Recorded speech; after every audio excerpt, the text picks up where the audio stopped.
an expert. I am joined here by the wonderful Dr. Jillian Johnson, and we are here tonight to talk about both equine and human chiropractic care. Jillian is a expert in both, and so we were just talking about before this. Should we talk about just one or the other? And I was like, I mean, you have the knowledge on both. Let's dive into both. So, Dr. Jillian, thank you so much for joining us. I appreciate you taking the time. Oh my God, this is a dream. Thank you so much. I love to share what we do, and education is so near and dear to my heart. So I'm so excited. Awesome. Well, let's start by learning a bit more about you. What is your background? How did you get into this? How I think it's probably pretty unique to have an expertise in both equine and human chiropractic care. Kind of tell us more about you and your story. Absolutely. So my story started when I was very young. My dad was in international construction, so I'm an only child and moved around the world every 6 months to 3 years. It was a new school, so animals were always my way, and horses specifically were my way of finding myself and finding my safety when I moved. And I remember being 9 years old with a horse that had a really significant rear leg injury. And the vet care wasn't what it is nowadays, obviously. And she struggled and she was off for about 6 to 8 months, limping, atrophy, loss of muscle. I mean, you could see her pelvis. And I was distraught the whole time. My dad was distraught. And one of his surf buddies was our chiropractor. And, he was letting off some steam, maybe complaining about some vet bills, this horse that I wasn't riding. And he goes, "Well, Marshall, I work on horses, right?" And my dad's like, "Cool, man. Like, what do we have to lose?" And I remember that moment, and it really was a change your life moment when I saw him adjust her and the relief on her face. And I was like, that's it. That's what I need to dedicate my life to. And I feel so blessed that I got that so early on. Like, it makes me tear up because I love what I do so much. And then it was like finding out, how do you become an animal chiropractor, right? Like, how do you do that? And it's becoming a lot more mainstream now, but it definitely wasn't when I wanted to when I was 9 years old. And so I thought, okay, you become a veterinarian. So I told my parents I needed to go to boarding school. And I took myself out of a really fun school in Aruba and went to boarding school and then was hell bent on going to vet school. Turns out I would make a terrible vet because I have a great gift of intuition and empathy. And I worked at the vet school and I was like, I can't do this. Like, what am I going to do? I've spent my whole life trying to get here. And then I was like, well, ew, people, but I guess I go to human chiropractic school and then do animals. So then I went to human chiropractic school and actually really loved working on people. It definitely was one of those, there's no way I'd ever do that stories. Um, and then I started my business right out of school. I worked however many jobs I needed to and really thought I was going to focus on horses, a little bit of riding. And what I would notice is every horse I would work on for the same owner had very similar things. And if anyone knows me, I like to fix it. We have a ton of modalities here in my office because I want you to leave better and I want to give you the tools to do that. And so adjusting the person with the horse just made sense. And that's kind of where, you and the horse you rode in on as one of our taglines was born. And from there, I was mobile and we added a massage therapist and we started going to shows. I was mobile in the Tampa area for a while, got burnt out on driving, honestly. Wanted a better life, wanted to see my own horses more. Moved up to Ocala in 2020 because no time to pack like the pandemic, right? I finally had some time off. So moved up here and just started going around to horse shows. And then the office at the World Equestrian Center became available. And how can you say no to the World Equestrian Center? So we decided to open an office and start expanding. About that same time, I bought my first big girl horse, really beautiful, really well bred. And turns out three weeks after purchasing her, she tries to attack me like a stallion. And I'm like, okay. I mean, I work with horses every single day. I've grown up around them. I'm not a, oh my God, the ears are back person. And I was like, okay, well, clearly she's in pain. And we started digging and digging and digging. And the more I found out about her past, the more I kind of understood a little bit more. And at that point in my life and career, I was very do it my way. I'm going to ride. You're going to do what I say. Like, this is the way that this relationship works. It was more obedience, and there wasn't really a conversation. And this marriage transformed everything for me because you couldn't fight with her. There was no do it my way or do this. She's 17 hand of chestnut mare that says, sure, let's talk about it. Um, and so I started doing groundwork with her and restarting her. And that's where the piece of energy and intuition came in for me. So I had my school, I did the science thing, I was all about alignment. And then there was this moment working with her where I just kind of felt myself shift and ask her to move over, and she did. We've all had this moment riding. You think it and they do it. We just don't really talk about it. And I was like, cool. I wonder if I can do this while I'm working on horses. And then kind of started me down this path of looking for what else is in the body. And so now I am actually launching this in January. It's called the Biointuitive Connection Method. And it's something that we're bringing into practice. And then eventually I want to teach other professionals. And it's really about nervous system regulation, as well as chiropractic, as well as emotional release. Um, and then I also had this pivotal moment that was called neuroemotional technique. And it's a technique I'm very passionate about. It's a human technique that I'm adapting to animals and do on all my riders. And it allows you to release stress in the subconscious. So, how many of us know we shouldn't eat a cheeseburger, but we do anyway, right? And we keep going back to it because somewhere in our body we feel safe when we do it. Well, that happens when we ride, that happens when we train, and all kinds of stuff. So, this has really kind of all come together to make us very different here. And my path has been very dramatically shifted, very, I think, on purpose to bring us here and to the way that we practice. Um, yeah. It is so cool. Your story, I mean, I love the path this is taking you down, and I think it's super cool just how you're continually like driving for better and for more knowledge and to just be a better like partner for these horses and stuff. We're really lucky to have you as part of the community.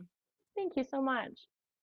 So, as we think about kind of chiropractic care for horses and for riders, what does that look like on your day to day? Like, are you going to farms and adjusting horses, and then separately, do people come into you to like, get their own adjustments? And like, how does that all? What does a day to day look like? Sure, absolutely. So it used to be me as a solo practitioner going and kind of adjusting whoever's at the barn and their horses. Now we have this very beautiful AC office for our people with tons of modalities. We've got IV therapy, we've got a boutique. So my day to day as the animal chiropractor, I go to the barns or at WAC if you're showing here, and I adjust the animals. Sometimes I do NET on the person and the horse there at a barn. I will do that. And then my riders come in to the office and get treated. And then I also do dogs, so I'm in the office a little bit doing that. Got it. And for the horses, do you need to see them go before you adjust them, or how? What's that process like? You know, I wish I was one of those people because I always look at someone and go, oh, how do you see that? But my superpower is my feel. And so for me, I just like to be in the stall with them. And as my process has evolved, so I used to adjust a horse in 15 minutes, pretty industry standard of going in, getting a great adjustment, doing good work. Now it takes a lot longer because I walk in and I don't ask anything of them. I just stand there. And when has that horse ever had anybody come into that stall and not ask it to do something? And you'll see them go, oh, and then all of a sudden they want to come to you. Then they're interested. And then I go through, I actually work with massage therapists as well. So with us, you get massage and you get chiro and you get NET and all the fun stuff that we do. So usually I have them start off with a massage, get that nervous system regulated, stretch things out, loosen things up. And then I go in and kind of check what's still holding on. I'll adjust them, I'll stretch them. And then depending on what we find, I do a lot of groundwork integration into my work. So if a horse is bracing, right, that pattern has to be broken in their head or they're going to go right back. So it's kind of like you, if you come in with poor posture and you're on your phone in my waiting room doing this, and we adjust you, and then you go right back out the door like this. Did we make a difference? I mean, maybe a little bit, but not one that's going to stick. So I do a lot of that. And then we're really big on homework. So we like to bring the trainer in, whoever, the groom, the owner, and really talk about what we find, give them stretches, give them exercises, give them groundwork.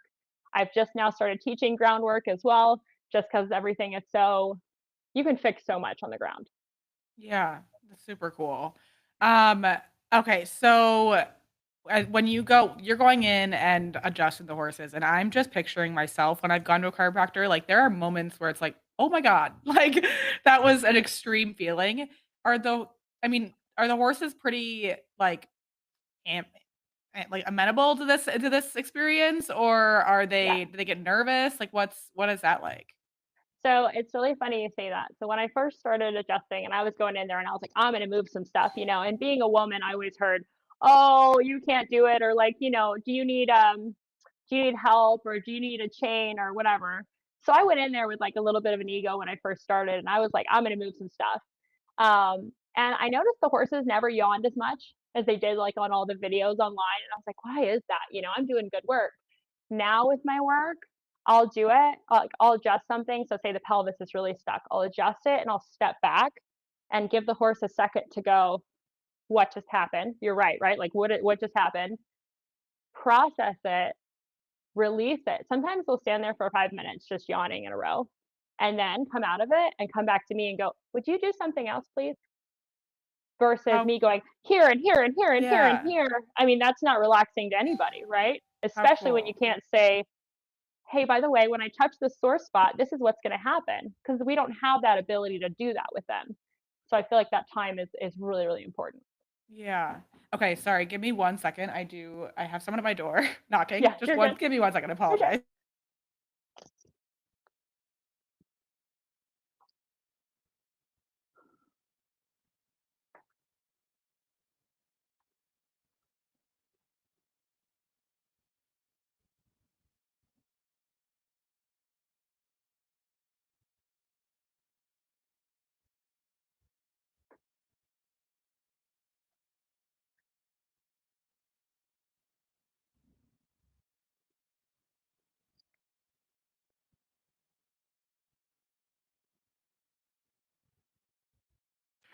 Sorry about that.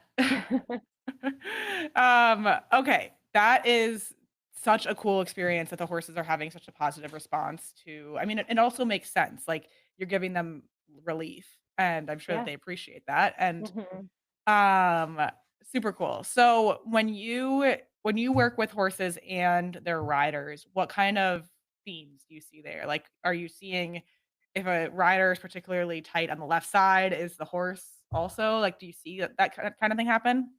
I used to want it to be that easy, but it really depends, right? Because your horse is going to compensate for you, but they're also going to, if you're bracing. So the thing I see most is people that are a little imbalanced and tend to like pull with a hand more.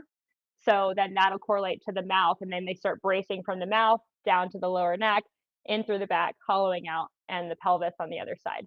So it really depends. I wish it was as easy as saying, oh, you sit more on your right, it's going to be the right SI. But the really amazing thing is that bodies are amazing adapters, which make them amazing to our detriment sometimes cheaters. And horses have 4 legs, so you think we can cheat for a long time. So the way that they're able to kind of take our issues and put them in different places is really really amazing.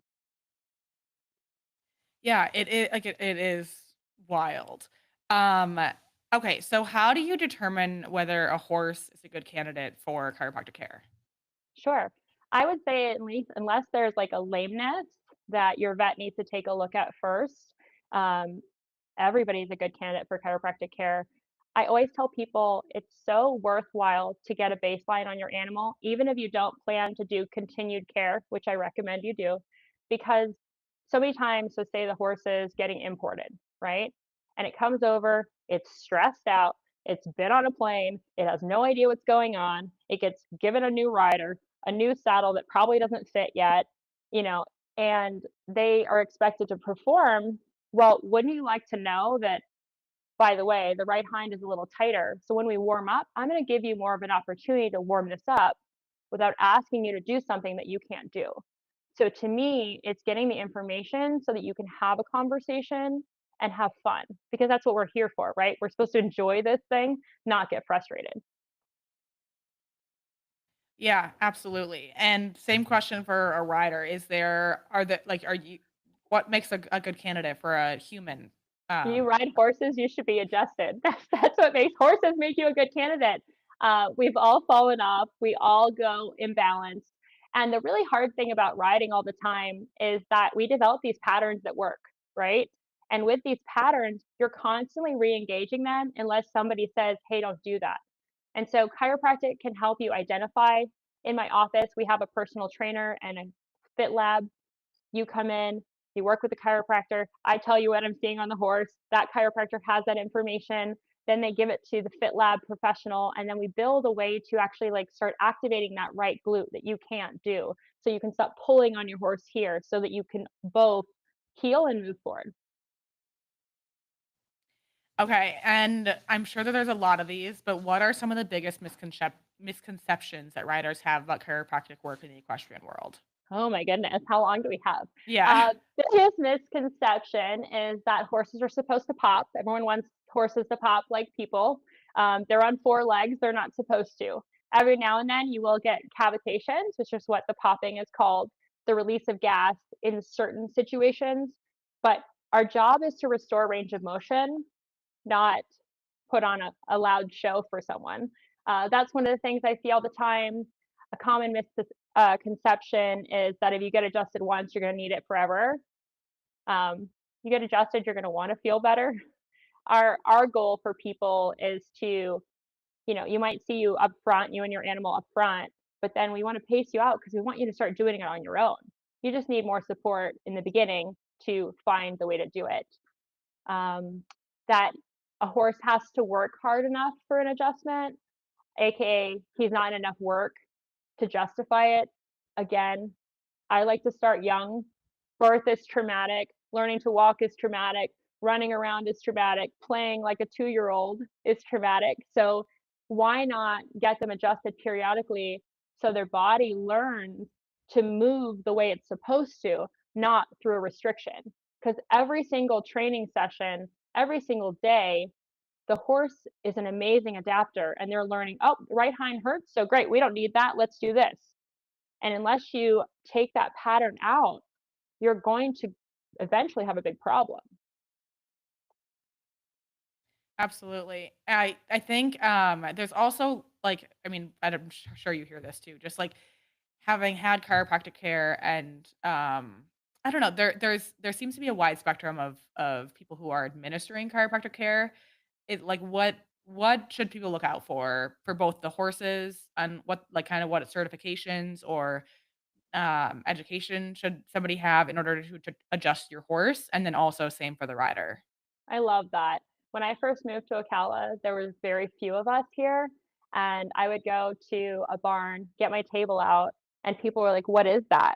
And I'm like, "It's a chiropractic table." They're like, "Well, that's not what my chiropractor does. They adjust me on the floor." And I was like, "We've got to have some conversation." So it's really, really important to do your due diligence and to interview your people. So in the state of Florida, to adjust an animal, you have to be a human chiropractor that's completed an animal course or a veterinarian. Both of those are doctorate programs, so undergraduate, postgraduate training, etc. Um, Really, there's IVCA and AVCA for animals, American Chiropractic Association, and International. Those are people that are keeping up with their continuing education. I'm a member of the American Veterinary Chiropractic Association. Those are the people that are going to keep up with the education, not just get the certification. A lot of people say that they do chiropractic. A lot of people say they're chiropractors. You do want to make sure that that person is a doctor of one of those two things. And for humans, it should be even clearer. It should be a chiropractor. And there's so many different techniques, and so many people are hesitant about chiropractic, but there's so many different schools of thought that looking into them and just asking them, you know, what techniques do you use? What does that mean? What philosophy do you follow? you can find someone that really fits into what you're looking for. Yeah. Yeah. Selfish question for myself is like I have had adjustments before where sometimes like the neck ones, I'm like, Mhm. if you do that wrong, is there a risk of like breaking your neck? Like is like what kind of risks are we looking at? No, that should never happen. So an adjustment is a high velocity, low amplitude, meaning it's really, really quick. It's very specific. It should not be hitting you with a linebacker.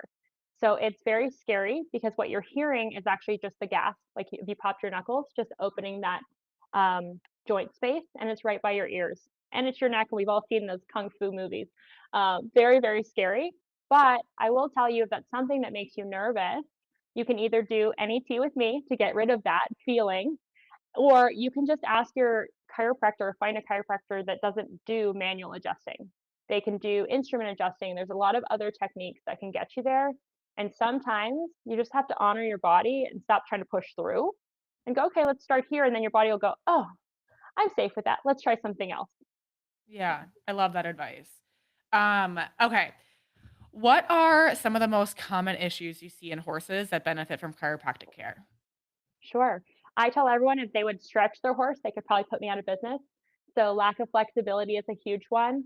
So for me, and nervous system regulation. So the biggest thing that we see is a horse that's in this position. They're like nervous, they're up, you know, all of this is really tight. They may pull on the bit, and then they kind of miss the top line muscles and a little bit of the booty muscles, the glutes.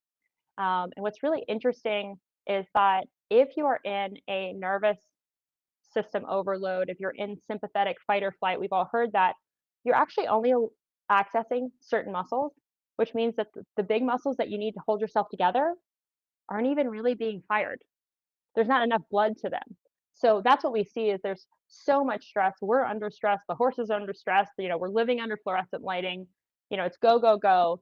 It's the stress pattern, and that is also the same poor saddle fit pattern as well. So what we see is a lack of flexibility. The neck is really braced. The mouth is just hard. It's always a bigger bit, bigger bit, bigger bit. Our job is to be more sensitive, not to go up. And like the top line just not being flexible and the glutes kind of missing is probably the number one thing I see. Yeah, absolutely. Um, how can a rider tell if their horse might be in out or Mhm. uncomfortable? Sure. So I don't think a horse ever comes out to have a bad day. So I think behavior changes when you start to have to pull or fight or up what you're doing is a good indication. Also, learning to stretch your horses is the best way for you to understand where they are.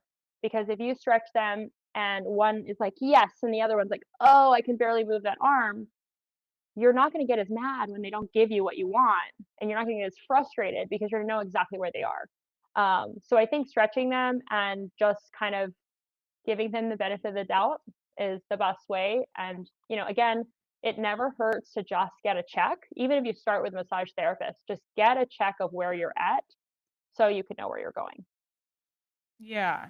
I mean, I know you're at WEC. Are you mostly focused on like hunter jumper horses? Do you see horses across disciplines? And are the themes that you see different in the different disciplines?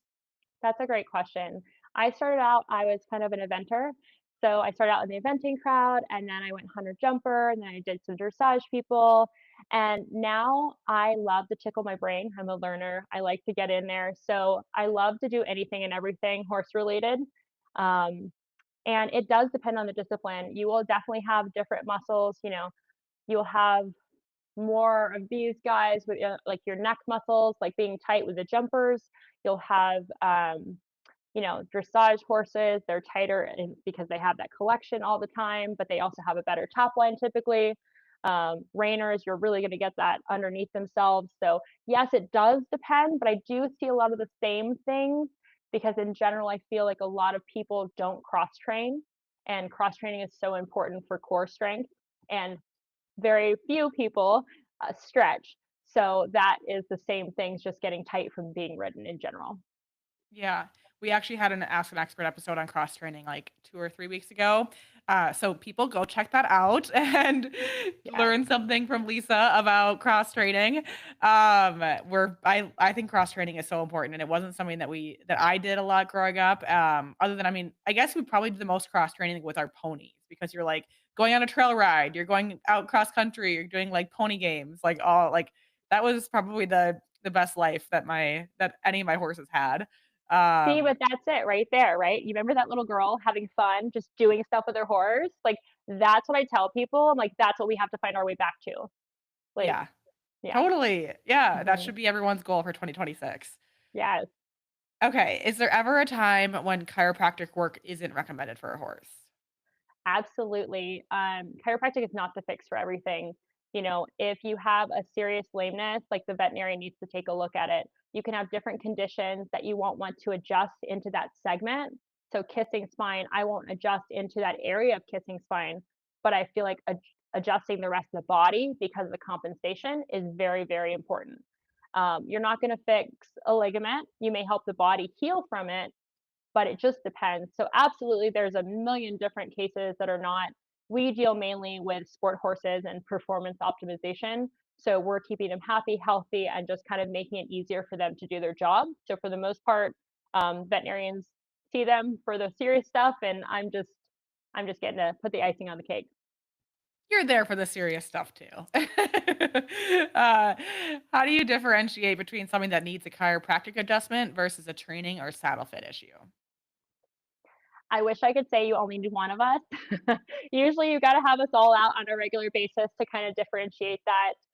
If you see, so for saddle fits, the biggest thing I see is that if your horse is mad at you or walks away when you try to put the saddle on, that's a really good indication they don't like their saddle.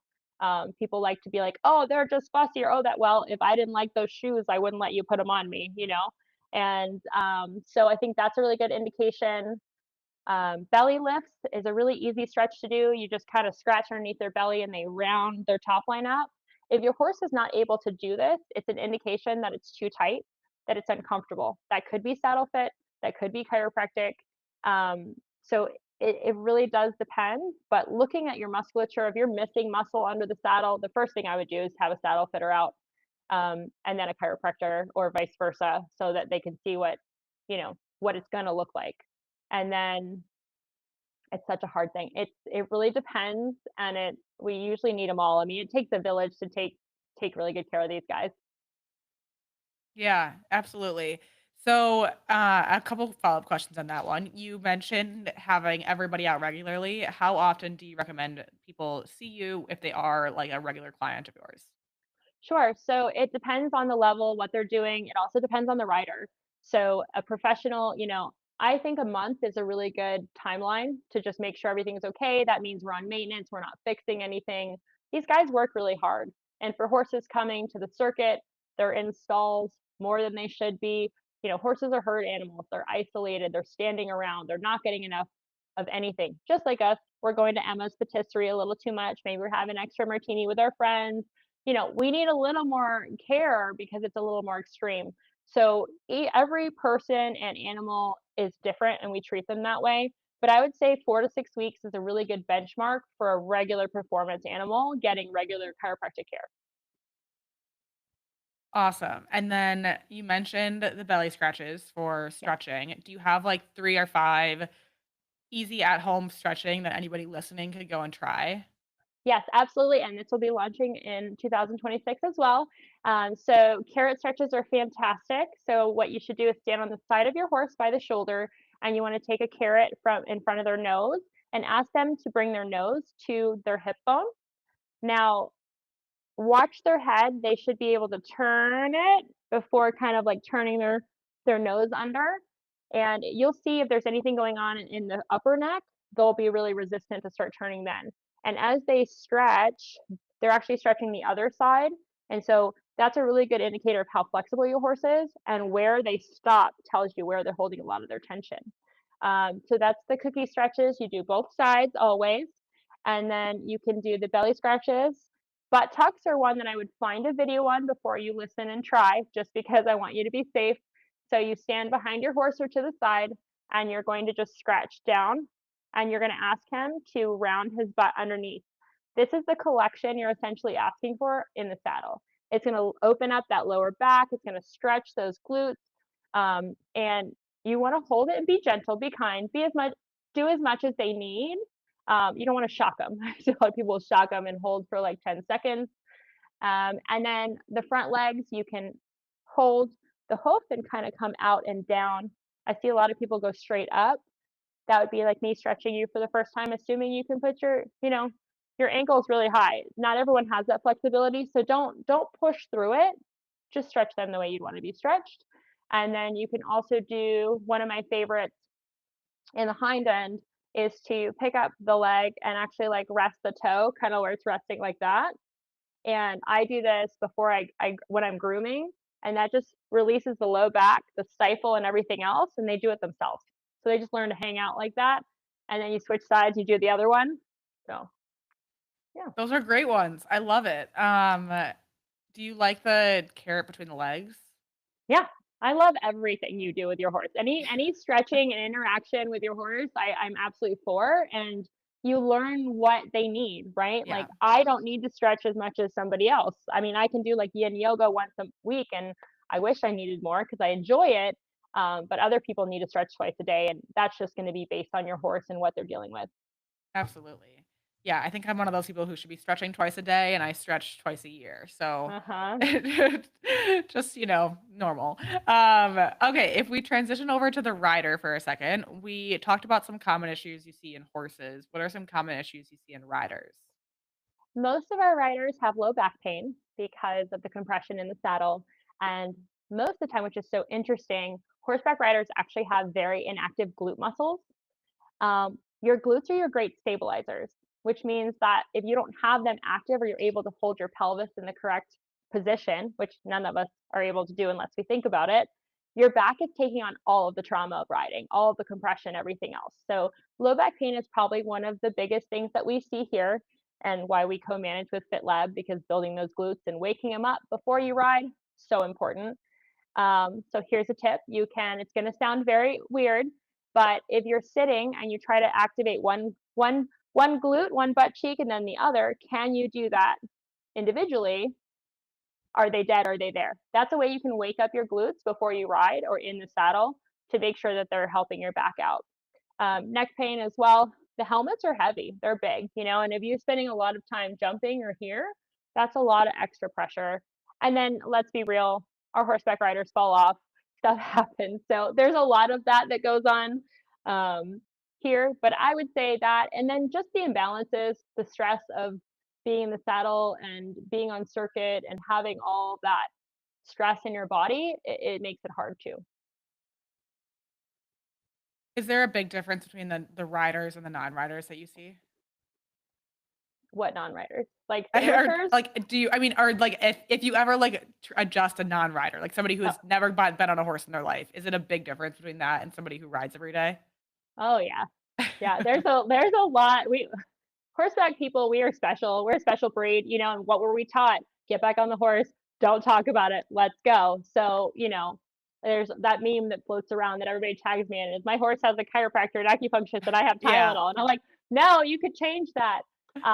But yeah, no, I mean, our bodies have taken a lot and people don't understand the energy transfer that happens when you're with a horse and think of how many horses you've ridden and how many interactions, everything like that. So yeah, we tend to be a tighter group. We tend to not have taken care of ourselves. So by the time we get to the office, it's more of an overhaul versus the traditional person. Yeah, absolutely. Yeah, it definitely takes a toll. What is your best advice for keeping riders' bodies feeling good between rides? Do you have any favorite stretches or exercises in addition to regular chiropractic care? I am so excited for 2026 to come. Yes, we are also doing FitLab, going to launch as well. So really just doing a workout that is about functional fitness, not really like, I mean, lifting big weights is really important, but just testing yourself from side to side. What we notice a lot is that someone will like be really strong on the left side, but then really weak on the right. And so really trying to train yourself as individually as you can is going to help you identify your issues because we all cheat like champions, obviously. And then as far as stretching goes, like I think that it just depends on who you are, but I would say I would focus more on stabilizing than stretching for most people. So working on your glutes, activating those, like I mentioned earlier, you know, waking your abs up before you get on. No one really warms up before they get on the horse, and that's not entirely fair to your horse. Um, so I wish I had more of a specific answer, but there's just so many things depending on the person. No, I think that's great. Even just the advice to warm up before you get on, that Yeah. is life changing. That like Yeah. no one does. I mean, I don't know about no one, No. but most people don't do that. That's really smart. Like you don't go out for a run without stretching or do like dynamic Hmm. stretching first. Right. Um, okay. So if we think about the horse and rider together, when you adjust a horse and rider pair, does in your experience, does working with the horse or the rider have a bigger overall impact on performance? The writer. That Yeah. makes sense. Yeah. The writer definitely. The horses for me, like the rider's actual adjustment makes such a difference because they're the ones that are kind of driving the ship. And then on more like an energetic release for the horses to learn safety in that position. So say they've had a person that accidentally spurs them every time with their left leg because it's a little overactive, teaching them that you can just touch that area and until they relax and they go, so that they're not anticipating that will help relieve that pattern. But if you have a horse that's waiting for you to spur it, even if you're not going to, you know, it's going to constantly be in this position. So I think that it's both, but from a chiropractic only standpoint, probably the rider. Got it. That's super helpful. But Um, do both. yeah, but do both, of course. So, how we already asked this for horses. I guess riders probably the same. How often they should be adjusted to do also monthly? Is that what you're saying? Thinking? Yeah, and I mean, again, it's so varied. Like I have some riders that, I mean, they don't need it. They are on it. They do their stretches. They eat clean. They eat healthy. I mean, everything is great. And then I have the people that are like, I don't know what happened. I haven't had a chance to do anything. You know, that's the majority of people. We don't have time, right? Yeah, If you don't give your body support, then you're going to need to see us more because you need the support. If you're going to give it support, then you get to see us less. But yeah, got about it. 4 to 6 weeks is maintenance, everything's good, everything's groovy, you're just checking in to make sure there's no interference. Okay. I just got a great member question. When we're talking about the horse specifically, um, what can you give us an example of like what the actual adjustments you're doing, like what parts of the body you're going to and how you're adjusting them? Like what does that actually look like? So I adjust pretty much everything on them. I check their jaws, I check their highways, I check their tails, I check their feet. Again, I love to fix the picture. So for me, I go in, I give them a chance to come to me. I think that's really important. And I kind of just do a general scan. In that time, I'm giving their nervous system a second to go, okay, no one's doing anything. And I'm looking at how they're standing. I'm looking at the way that their muscles are tight or if a muscle's missing. And then I kind of just walk through. And this is the intuitive part that I'm really leaning into and want to teach other people to lean into is sometimes I just trust my hands where they go first. And sometimes I'll just hold it over their low back or hold it somewhere else and they're just start yawning and releasing and relaxing. And then you just kind of follow that journey to wherever that takes you. But I mean, I check every single joint in their body, and your chiropractor should. It shouldn't just be a spinal adjustment. I mean, these animals are doing things with every part of their body. So a lot of the times too, I'll start with the mouth because even if we're perfect, we pull on them sometimes, right? And they hold so much tension in their jaw and from having a bit all the time. And if you haven't had your horse forever, you have no idea their memory of what was in their mouth. And so being able to release that and let that go will completely change the horse's facial expression. You can also look at your horse and look at their nostril. And if one's higher than the other, that's usually the side that you pull, or they have an old memory of somebody that's hanging on their face. Can also be teeth, can also be whatever. But if it's a chiropractic thing, there's a lot to do there. So and what's interesting too is your TMJ joint in your jaw is one of the top 3 areas that tells the body where it is in space. So you want that clear and receiving so you can have that communication. Yeah. What does that even look like to adjust their mouth? So, my hands get slimy a lot. So what we'll do is I will go in and I will actually just like, well, first off, I'll look at them. I'll run my hands down underneath their chin and see if there's anything there over their TMJ. I'm looking for symmetry or I'm looking for lack of symmetry. Sometimes there's dental issues, so I'm always really like just kind of feeling it out and seeing if there's anything I should be aware of. And you'll feel there's so much tension and crunchy stuff. You probably have it on YouTube right under here. And then I'll go in and I'll open their mouth. And when I'm doing that, their reaction tells me a lot of how the bit has been for them. Because if I go and put my finger right in, they're like, cool, right? Or they're like, oh God, don't touch my mouth. You're going to do that. Oh my God. And so part of it, sometimes I just stand there and go, okay, I'm just going to put my finger right here and take it away. And they're like, oh, you're not going to pull on my face. I love that. And then I get in there and then I will hold their tongue and I will follow and like stretch all of this. So you have a hyoid apparatus that the tongue attaches to and muscles from the shoulder attached to. So if this is all gunked up, you're going to actually not have a really free shoulder and front end motion and it just ties in. So I'll do that and then I'll check both sides. And then sometimes I'll actually put my fingers in like a bit and test to see how responsive they are to bit pressure. And you want a horse that can just do it like that, right? Just think it and do it. And I can tell what my rider's doing, and then I send my rider in here to get fixed. Yeah. Oh my gosh, it's amazing. It is so, so cool what you're offering. Are there any warning signs that a horse is compensating in a way that could lead to future injury? I would say one of the coolest things to do is get up on your mounting block without a saddle and look at your horse. Okay. Know what your horse looks like from that angle because you'll see if a shoulder's larger, if you're missing muscle behind, and do that through the whole body. And you really shouldn't have any pockets missing, regardless of your discipline, regardless of anything else. You shouldn't have something bulbous or things like that. And kind of look at that. And then, do they have any glutes?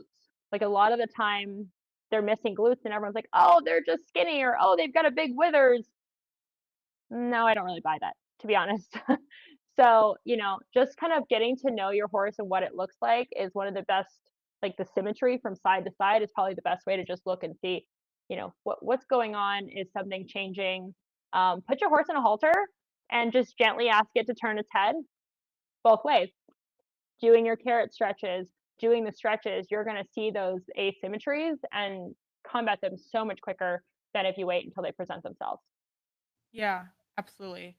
Okay, so a lot of times, I mean, I think every time I've gotten adjusted, the chiropractor will always be like, okay, one of your legs is like way longer than the other one. Why is that? And is that like that feels like it always feels kind of silly to me when I hear that. And what causes that? Is that really common? Tell me more about It's that. very common. It's very, very common, and I think it was, like it's such a cool way because as chiropractors, we feel things that you guys are not gonna understand all day long. So when we can see something that you could see, we get really excited because it's like, "Look how different," and then it's cool because when you lay down, depending on which way your pelvis is, sometimes it'll look longer, which your leg will actually look longer because your pelvis is turned in a way it shouldn't be, and so that turning will create that, and then you can actually adjust it and it goes back to where it was or where it should be and you're like, yeah, people can see this. But it's not like your leg is actually longer. It's just that your pelvis is in a position, your body is in a position that it's not in good feedback. So the Wi-Fi is not working. We got to turn it back on essentially. Awesome. Yeah, I'm glad to know that that's a common thing. I'm always just Yeah. like, this feels crazy. Mhm. Okay, what is one thing every rider could do this week to improve alignment or symmetry in the saddle?